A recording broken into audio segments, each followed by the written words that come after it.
Hello friends, welcome to P S classes. आज अपन राजस्थान की खारे पानी की जो मुख्य मुख्य ज़िले हैं जो काफ़ी बार परीक्षा में पूछी जाती है वो पढ़ने का प्रयास करेंगे और इसको बहुत ही सिंपल तरीके से सूत्र के माध्यम से, ट्रिक के माध्यम से मैं आपको करवाऊंगा। तो कुछ बेसिक जानकारी है वो पहले अपन पढ़ लेते हैं, उसके बाद में जो ज़िले हैं उसके ऊपर पढ़ेंगे। तो राजस्थान में जो खारे पानी की ज़िले हैं वो तैतीस सागर का अवशेष मानी जाती है।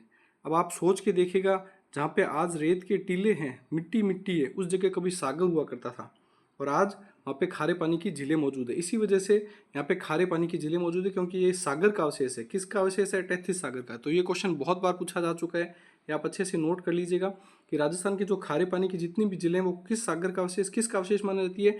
तैतीस सागर का। तो राजस्थान खुद भी मुख्य रूप से दो ही भागों में बांटा जाता है। इस प्रकार से जब अपन राजस्थान को देखते हैं तो जो ये वाला भाग होता है वो ज़्यादातर तैतीस सागर का अवशेष और गोंडवाना लैंड, मुख्य रूप से पहले राजस्थान को इन्हीं दो भागों में बांटा गया था।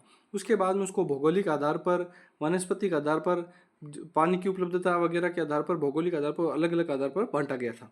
तो ये राजस्थान था जो तैतीस सागर का अवशेष माना जाता था। खारे पानी की जिले, सॉरी, खारे पानी की जिले थी वो तैतीस सागर के अवशेष मानी जाती थी। अब अपन जो इसका ट्रिक है वो देखते हैं। साड़ी का पल्लू कुत्ता फाड़े रे, ये ट्रिक भी आप लिख लेना। इससे आपको जो भी मुख्य रूप से जितनी भी पूछी जाने वाली इंपॉर्टेंट खारे पानी की जिले हैं वो आपको पता चल जाएगी। तो साड़ी का पल्लू कुत्ता फाड़े रे। उसके अलावा, इसके अलावा भी जो कुछ और इम्पोर्टेंट है जो खारे पानी की जिले हैं वो पूछी जाती है, वो भी अपन देखेंगे। तो देखिएगा अब इससे सूत्र से क्या क्या नाम बनेंगे। तो देखिए, सा से हो गया सांभर झील। सांभर झील कहाँ पे है? जयपुर में है। वर्तमान में ये जयपुर में है। उसके अलावा आपको कुछ इंपॉर्टेंट फैक्ट बता देता हूँ कि ये पूरे भारत का 7 से 8% 7 से 8% नमक का उत्पादन करने का कार्य करती है, जो कि सबसे ज़्यादा है। सर्वाधिक खारे पानी मतलब सर्वाधिक नमक का उत्पादन करने वाली झील यही है। उसके अलावा ये मूल रूप से तो जयपुर के ज़िले के अंतर्गत काउंट होती है, लेकिन इसके साथ साथ में इसमें कुछ भाग इसका अजमेर और नागौर के भाग में भी, नागौर जिले के अंदर भी पाया जाता है। ये भी आपको ध्यान रखना है। उसके अलावा देखिए, साड़ी, डी से हो गया अपना डीडवाना। डीडवाना जिले में ही है। ये डीडवाना झील का नाम है और ये डीडवाना जिले में ही है। वर्तमान में राजस्थान में नए जिले बन चुके हैं। उस आधार पर ये डीडवाना कुचामन, नया जो जिला बना है डीडवाना कुचामन, उस जिले के अंतर्गत आती है। तो ये आपको ध्यान रखना है। पहले ये नागौर जिले में आती थी, तो ये डीडवाना अब डीडवाना कुचामन जिले के अंतर्गत आती है। राजस्थान में वर्तमान में 41 जिले बन चुके हैं। पूर्व में ये 33 जिले थे, वर्तमान में ये 41 जिले बन चुके हैं। तो टोटल 8 नए जिले बन चुके हैं। राजस्थान में कितने नए जिले बन चुके हैं? 8। वो भी इसी क्लास में आपको मैं बहुत ही सामान्य भाषा में और सामान्य तरीके से समझाने का प्रयास करूंगा कि राजस्थान के नए 8 जिले कौन से हैं। तो ये आपको याद रखना है। डीडवाना जो झील है वो डीडवाना कुचामन नामक जिले में पाई जाती है। पूर्व में ये नागौर जिले में पाई जाती थी। उसके अलावा देखिएगा, कावोद और काछोर, ये दोनों कैसे है ये आपको याद रखना है। साड़ी का से हो गया, आपको याद रखना है कावोद और काछोर। कावोद झील है जो कि जैसलमेर में है और काछोर झील है जो कि सिक्कर में है। ये आपको याद रखना है। दोनों कैसे है ये भी आपको याद ध्यान में रखना है। तो ये दोनों खारी पानी की झील होगी। साड़ी का पल्लू अब है साड़ी का पल्लू।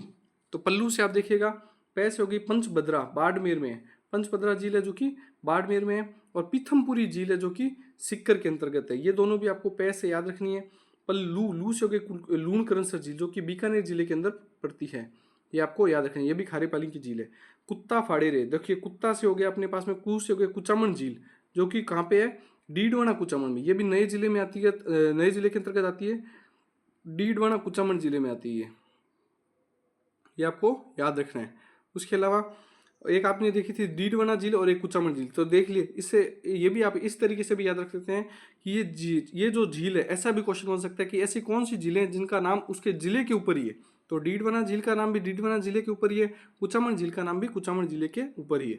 नेक्स्ट क्वेश्चन देखेंगे, नेक्स्ट देखेंगे अपन, कुत्ता फाड़े रे। कुत्ता, ताल से होगी ताल छापर झील जो कि चूरू जिले के अंतर्गत आती है। यहाँ पे ताल छापर अभ्यारण्य भी है। यहाँ पे ताल छापर अभ्यारण्य भी है, ये भी आपको याद रखना है। और यहाँ पर काले हिरणों की शरण स्थली के रूप में ताल छापर अभ्यारण्य जाना जाता है। और गुरु द्रोणाचार्य का आश्रम भी यहीं पर है, ये भी क्वेश्चन पूछा जाता है। तो गुरु द्रोण का आश्रम भी ताल छापर अभ्यारण्य, ताल छापर के अंतर्गत ही आता है। फिर नेक्स्ट है झील अपने पास कुत्ता फाड़े। फाड़े से हो गया फलोदी, फा से हो गया फलोदी झील। ये फलोदी जिले के अंदर ये भी आपको याद रखना है। फलोदी भी नया जिला बन चुका है।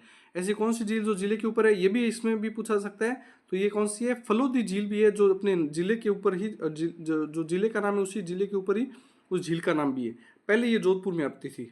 फिर फाड़े, डे से हो गया डेगाना झील जो कि नागौर जिले में आती है। फिर रेवासा झील, जो कि सीकर जिले में आती है। रेवासा में आपको ध्यान होगा जीण माता का मंदिर भी काफ़ी प्रसिद्ध है रेवासा सीकर में। और अब अपन ने देख लीजिए रेवासा सीकर के अंतर्गत अपन ने 3 जिले पढ़ चुके हैं। एक तो हो गया पीथमपुरी झील, एक हो गई काछोर कावोद और काछोर झील, और एक हो गई रेवासा झील। ये 3 अपन ने पढ़ी थी। कावोद झील तो थी जैसलमेर में, काछोर थी सीकर में। तो पीथमपुरी, काछोर और रेवासा 3 जिले अपन ने पढ़ ली सीकर में। अब नेक्स्ट देखेंगे कुछ इंपॉर्टेंट जिले जो सूत्र में तो नहीं है, ट्रिक के अंतर्गत तो नहीं आ रही है, लेकिन काफ़ी बार पूछी जाती है, और ये भी खारे पानी की झीलें हैं। बाप झील जोधपुर में खारे पानी की झील है। पोखरण झील जैसलमेर में, ये भी खारे पानी की झील है। नावा झील नागौर, वर्तमान में ये डीडवाना में आने लग गई है, ये भी आपको याद रखना है। वर्तमान में किस में आने लगी? डीडवाना में। नावा झील भी डीडवाना में काउंट होती है। राजस्थान में सर्वाधिक खारे पानी की झीलें नागौर, नहीं अब ये नागौर में नहीं है, अब ये हो गई डीडवाना में होगी। डीडवाना में है, डीडवाना कुचामन में वर्तमान में सर्वाधिक खारे पानी की झील कौन से जिले में अगर पूछा जाए तो आपको याद रखना है डीडवाना कुचामन जिले में। और राजस्थान की अधिकांश खारे पानी की झीलें उत्तर पश्चिमी भाग में है, ये भी काफ़ी इंपॉर्टेंट फैक्ट है, देखिएगा उत्तर पश्चिमी भाग।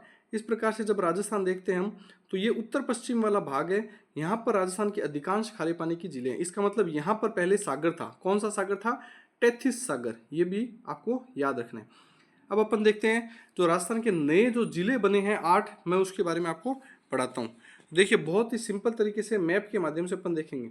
तो राजस्थान में वर्तमान में टोटल 41 जिले हैं, और पहले पूर्व में 33 थे, वर्तमान में नवीन 8 जिले हैं, टोटल अब 41 जिले हो चुके हैं। तो अब देखिएगा इस मैप को समझने का प्रयास कीजिएगा। तो इस मैप में देखिएगा 3 जो नए जिले हैं वो तो आपको पूर्वी भाग में मिलेंगे। अब आप इसको इस माध्यम से, जिस माध्यम से मैं आपको बता रहा हूँ उसी माध्यम से समझने का प्रयास करना। तो पूर्व में मतलब पूर्व वाले साइड में आपको 3 जिले देखने को मिलेंगे नए।